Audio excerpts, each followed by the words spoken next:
Please welcome final storyteller of the night, Bruce.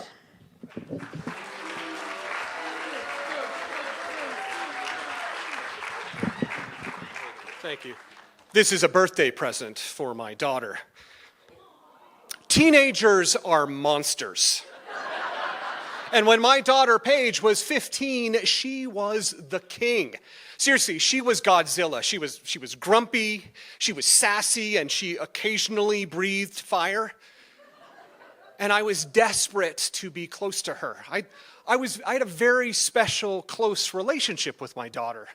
And this teenage Paige was killing me. So, late one summer day, I made a bold decision. I decided that I would take Paige to hike a 14er and go camping overnight. Now, for the uninitiated, a 14er is a mountain peak at or above 14,000 feet. There are 58 in the state of Colorado. I had decided on Huron Peak, an 8.5-mile hike with a campgrounds at the bottom of the base of the mountain. I told Paige that night while she was blow drying her hair. So I knocked on her door and yelled in a somewhat panicked and yelling voice. I just went, hey, tomorrow we're going to go hike a 14er and then we're going to camp overnight and I love you and I'm waking you up at 3 a.m. Good night. When my alarm went off that next morning, I was terrified by how Paige was going to behave. This could be a long couple of days. So I tiptoed into her bedroom and I nudged her awake. Hey, sweetheart, it's time to wake up. Oh, okay. And she got dressed and stumbled down to the car. And I sat there in the Toyota minivan, just excited and ready to go. And I thought that she was totally going to sleep the entire 3-hour drive to the peak. And then something magical happened. It started with a question. Paige asked, Dad, can I play some music?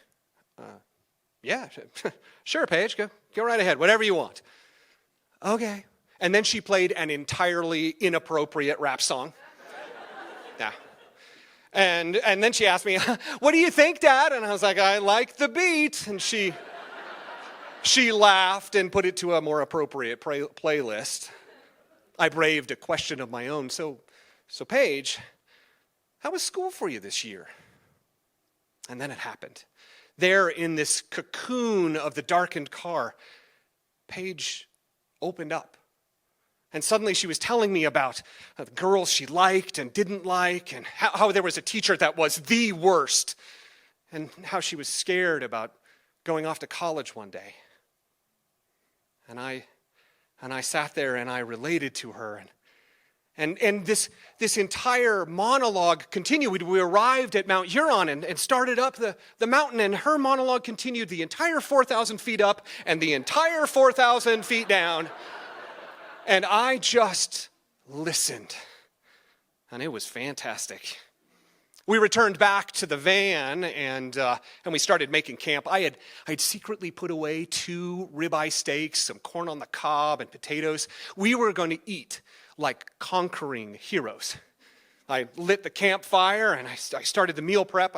I took aluminum foil and I had the potato and I doused it in olive oil and garlic, salt, and pepper.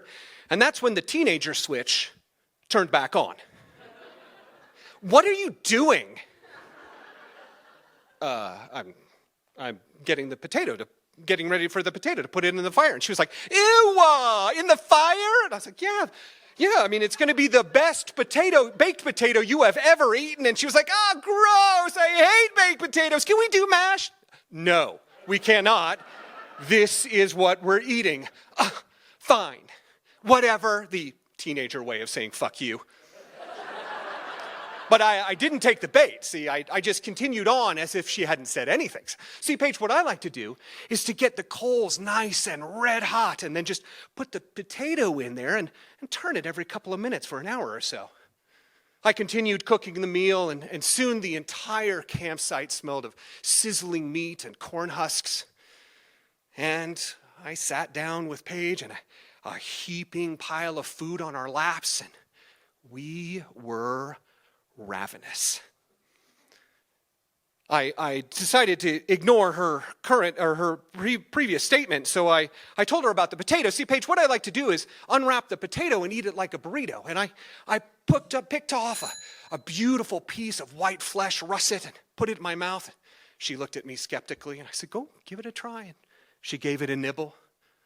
And then she smiled and took a larger bite, and through laughter, just peals of laughter, she said, oh my God, it's so good. Score one for Dad. Godzilla had left the building. Paige is 22 years old now, and she and I have hiked 14ers together.